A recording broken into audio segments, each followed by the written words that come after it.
Me chamo Dalva, tenho 65 anos, e até hoje carrego uma ferida aberta dentro do peito que nunca cicatrizou completamente. Às vezes, quando fecho os olhos à noite, ainda consigo ouvir o som da porta batendo com força, o grito abafado da minha filha dizendo: "Eu nunca mais volto para essa casa." A porta que nunca mais se abriu. Aquela noite ainda mora nos meus pensamentos como um filme que eu assisto todos os dias antes de dormir. Amanda, minha única filha, estava com os olhos marejados, a mala nas costas e uma expressão de dor que eu, tola, só fui entender muitos anos depois. "Eu nunca mais volto para essa casa", ela gritou, e aquela foi a última vez que ouvi sua voz por 20 anos. Eu fiquei paralisada, como se meu corpo não obedecesse mais. Tentei correr atrás, mas quando alcancei o portão, ela já não estava mais lá. Meu marido, Paulo, só resmungou algo sobre drama de adolescente e voltou para a sala como se nada tivesse acontecido. Mas para mim, tudo desmoronou. Os dias seguintes foram um vazio. Fiz boletim de ocorrência. Procurei vizinhos, bati em portas de delegacias e hospitais. Ninguém tinha visto Amanda. E Paulo, frio como sempre, dizia que ela ia voltar quando caísse na real. Mas eu sabia que tinha algo errado, algo que eu não conseguia nomear. O silêncio da casa só fazia meu coração gritar mais alto. E foi nesse silêncio que, sem perceber, eu enterrei a esperança, mas continuei acendendo uma vela para ela todo dia 12 de setembro. Eu não sabia, mas aquela fuga escondia um segredo tão doloroso que, quando viesse à tona, teria o poder de destruir a imagem de quem eu mais confiava. E esse segredo, por incrível que pareça, começou a se revelar justamente no dia em que outra mulher bateu na minha porta, com os mesmos olhos da Amanda. Os olhos que eu reconheci de imediato. Era um domingo de manhã, dia de fazer o pão de queijo e cuidar das plantas no quintal. Eu estava com as mãos sujas de terra quando ouvi as batidas na porta. 3 batidas secas, decididas, como quem sabe que está prestes a mudar alguma coisa. Quando abri, dei de cara com uma moça alta, cabelos escuros e um olhar que me fez travar. "A senhora é Dalva?" ela perguntou. Eu só balancei a cabeça. "Eu sou filha da Amanda." Aquilo me atingiu como um raio. Era como ver minha filha jovem outra vez, como se o tempo tivesse parado, como se o universo estivesse me dando uma segunda chance de consertar tudo. A moça se chamava Luísa, e nas mãos ela segurava um caderno velho, de capa azul desbotada. Minha mãe pediu para eu entregar isso à senhora.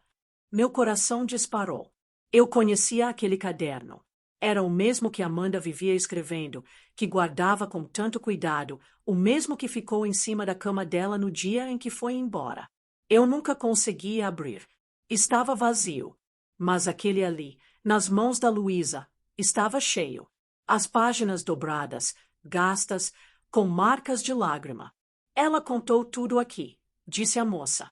E eu sabia, antes mesmo de ler, que aquela era a verdade que eu temia. Mas antes de mergulhar nas páginas da minha culpa, pedi que Luísa me contasse tudo o que sabia. Porque agora, cada palavra era uma peça de um quebra-cabeça que eu tinha passado 20 anos tentando montar no escuro. As páginas manchadas e a dor escrita em silêncio. Luísa se sentou na mesma cadeira que Amanda usava para fazer os deveres da escola. Eu fiquei de pé, inquieta, sem saber se queria ouvir. Mas quando ela abriu o caderno e começou a ler, foi como se o mundo deixasse de existir. "Mãe, se você está lendo isso, é porque finalmente chegou a hora da verdade." Era a letra da minha filha. Cada palavra parecia sussurrada por ela, como um grito contido que viveu em silêncio por tanto tempo. Ela contava que, aos 13 anos, começou a se sentir desconfortável com os olhares do pai. Dizia que ele entrava no quarto sem bater, fazia comentários estranhos, e aos poucos passou a encostar nela de formas que não eram carinho de pai. Ela tentou me contar. Tentou com olhares, com atitudes, com frases soltas. Mas eu, ocupada demais cuidando da casa, presa na rotina e na minha submissão, não enxerguei. E pior, quando ela finalmente criou coragem de dizer "acho que o pai me olha de um jeito estranho", eu teria dito, segundo o caderno, que ela estava inventando coisa. Essa frase estava lá, escrita com raiva, com dor e com uma mágoa que não tem nome. Depois disso, eu nunca mais confiei em você. Foi como levar uma facada. O caderno continuava, com relatos, medos, pesadelos. E, de repente, ficou claro o motivo da fuga. Amanda não fugiu por rebeldia. Ela fugiu por sobrevivência. E essa revelação foi só o início do que ainda estava por vir. O retrato do homem que eu dormia ao lado por 30 anos. Enquanto ouvia a leitura da Luísa, comecei a lembrar de coisas que, na época, eu não quis enxergar. Noites em que Amanda se troncava no banheiro, chorava calada. Dias em que ela se afastava quando o pai se aproximava. Mas eu atribuía tudo à adolescência, à imaturidade. Paulo sempre foi ríspido, duro, um homem que nunca me deu um abraço sem parecer obrigação. Mas ele era o provedor, o chefe da casa. Nunca pensei que fosse capaz de ferir a própria filha.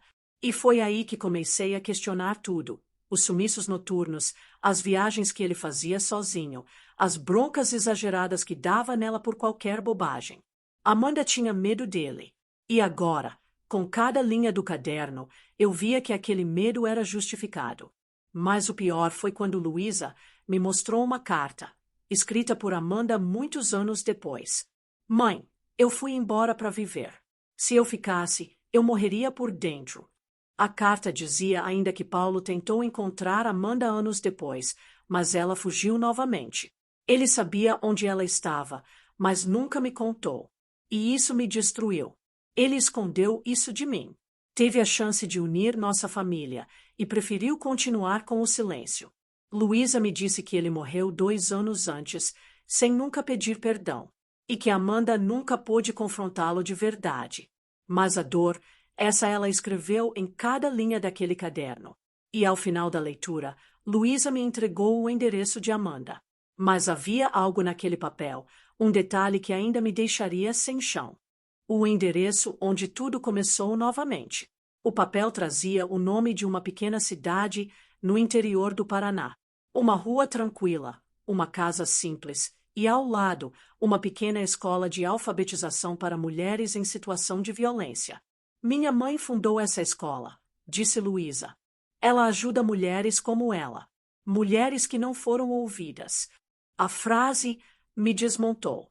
Amanda, a menina que fugiu da minha casa em pedaços, agora era a mulher que costurava os pedaços de outras tantas. Era como se ela tivesse transformado a dor em missão, a culpa em coragem, o silêncio em voz. E eu fui a mulher que não escutou. Mas naquele momento, segurando aquele endereço com as mãos trêmulas, eu sabia que precisava ir até lá. Luísa disse que Amanda não sabia que ela me procuraria. Ela tem medo de se machucar de novo, mas eu senti que você precisava saber. E foi aí que comecei a planejar minha viagem. Cada passo, cada quilômetro, seria um pedido de perdão. Mas a pergunta que me consumia era: será que ela vai me deixar entrar de novo na vida dela?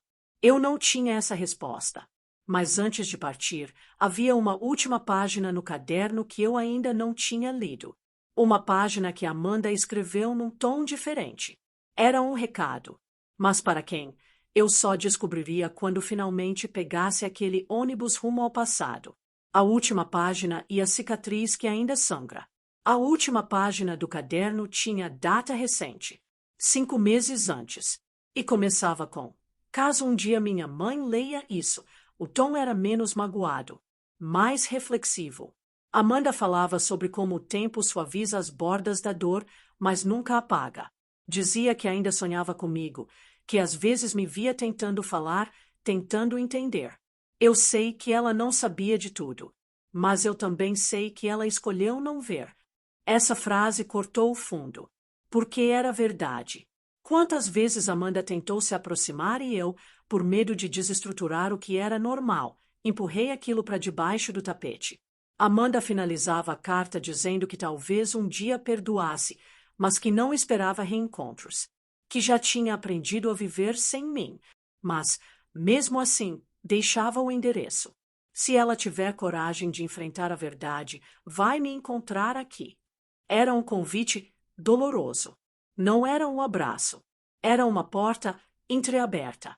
E essa porta era tudo o que eu precisava. O ônibus sairia em 3 dias. Eu já tinha feito a mala. Mas havia algo que ainda me prendia.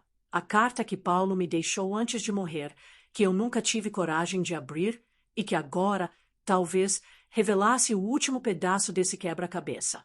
A carta que Paulo deixou antes de morrer. A carta estava dentro da gaveta da comoda do quarto, exatamente onde ele sempre guardava suas coisas mais pessoais. Eu me lembrava bem dela. Quando Paulo faleceu, o advogado me entregou alguns documentos e disse: ele deixou isso com instruções para que fosse entregue somente à senhora. Mas eu, tomada pelo luto e pela confusão dos últimos anos, jamais tive coragem de abrir aquele envelope branco amarelado. Na época, achei que era algum tipo de declaração de amor tardio, ou talvez um pedido de desculpas por tudo que ele não foi. Mas agora, com a verdade nas mãos, com o caderno de Amanda ainda quente no meu colo, eu tremia só de pensar no que poderia estar escrito ali. Sentei na beira da cama, as mãos trêmulas, o coração acelerado, como se estivesse prestes a encarar um fantasma. Rasguei o envelope e encontrei 2 folhas escritas à mão, com a letra pesada de Paulo. As primeiras linhas já começaram com o que eu menos esperava. Se você está lendo isso, é porque estou morto. E talvez agora você mereça saber da verdade. Um arrepio me percorreu o corpo. Ele sabia. Sabia que seria descoberto. E ainda assim teve a audácia de escrever. Ele confessava tudo. Falava que não sabia explicar por que fazia o que fazia. Tentava justificar com a infância difícil, com o pai violento, com a ausência de amor.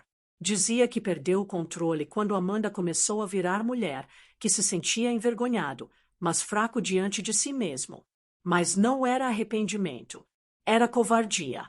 A carta não pedia perdão a Amanda. Não admitia o mal que causou a uma adolescente inocente. E a mim, dizia, você sempre foi fraca demais para encarar a realidade. Por isso nunca viu nada. Aquilo me destruiu.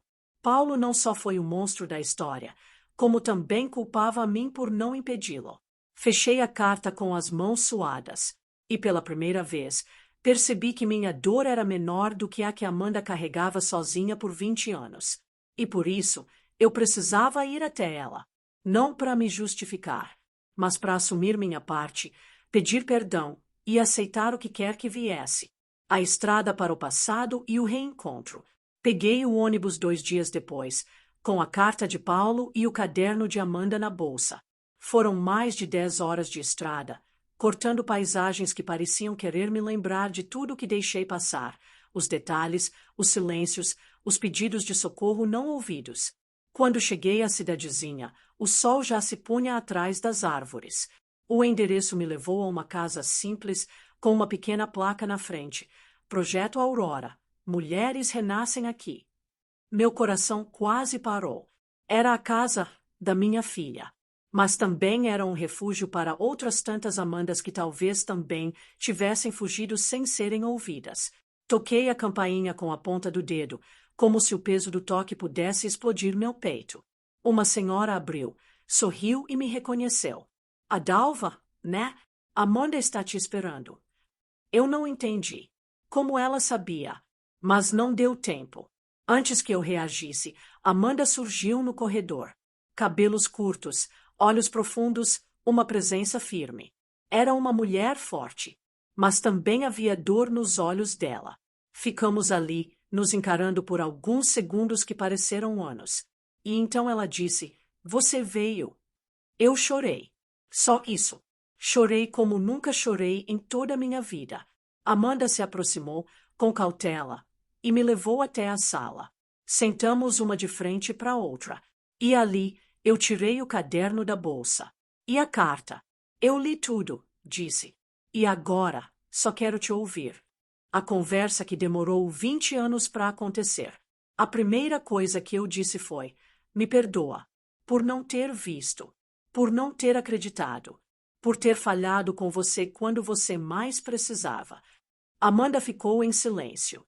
Os olhos dela não tinham raiva. Tinham dor. Tinham proteção.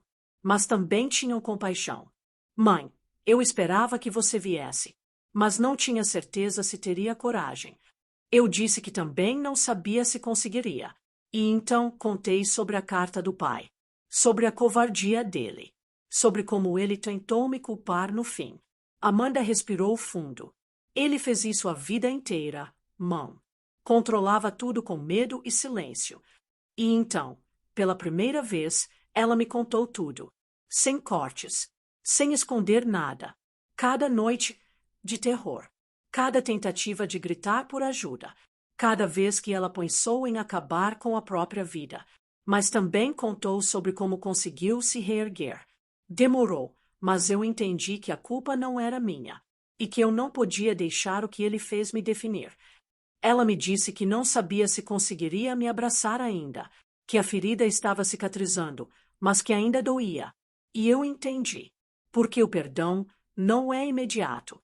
É um processo. Mas só de estar ali, eu já sentia que algo estava sendo curado, não só nela, mas em mim também. O início de uma nova história. Fiquei 2 dias na casa. Amanda me mostrou a escola. Me apresentou algumas mulheres que ela ajudava, me contou histórias de superação que pareciam reflexos da dela. Em uma das salas, havia um mural com fotos. E ali, entre tantas mulheres sorrindo, havia uma foto dela com Luísa pequena, ambas abraçadas, numa felicidade que eu não presenciei, mas que agora, finalmente, eu podia entender. Na despedida, Amanda me disse: ainda não sei se consigo te chamar de mãe com o mesmo carinho de antes, mas agora eu vejo que você está tentando. Eu sorri entre lágrimas. Eu só quero estar perto de você, mesmo que seja aos poucos. E ela respondeu: vamos ver como o tempo cura. No ônibus de volta, com a janela aberta e o vento no rosto, eu entendi que não posso mudar o passado, mas posso honrá-lo, não apagando, mas aprendendo. E talvez, só talvez, algum dia, Amanda me perdoe não só com palavras, mas com o coração. Até lá, eu estarei aqui, esperando, como esperei por 20 anos. Mas agora, com esperança. Porque agora eu sei a verdade. E a verdade, por mais dura que seja, também liberta. E se essa história tocou o seu coração assim como tocou o meu, eu te convido agora a fazer parte dessa jornada com a gente. Aqui no canal A Voz do Passado, cada relato é uma janela aberta para emoções profundas, lições de vida e segredos que o tempo quase apagou. Então, se você acredita que histórias como essa merecem ser ouvidas, clique no botão de inscrever-se agora mesmo. Deixe seu like, porque isso ajuda o YouTube a entregar esse vídeo para mais pessoas que precisam ouvir essa mensagem. E se você já viveu algo parecido ou conhece alguém que passou por uma dor assim, comenta aqui embaixo. Sua voz importa. Seu comentário pode ser o próximo ponto de partida para uma nova história. Então se inscreve, ativa o sininho. Até o próximo capítulo da nossa Voz do Passado.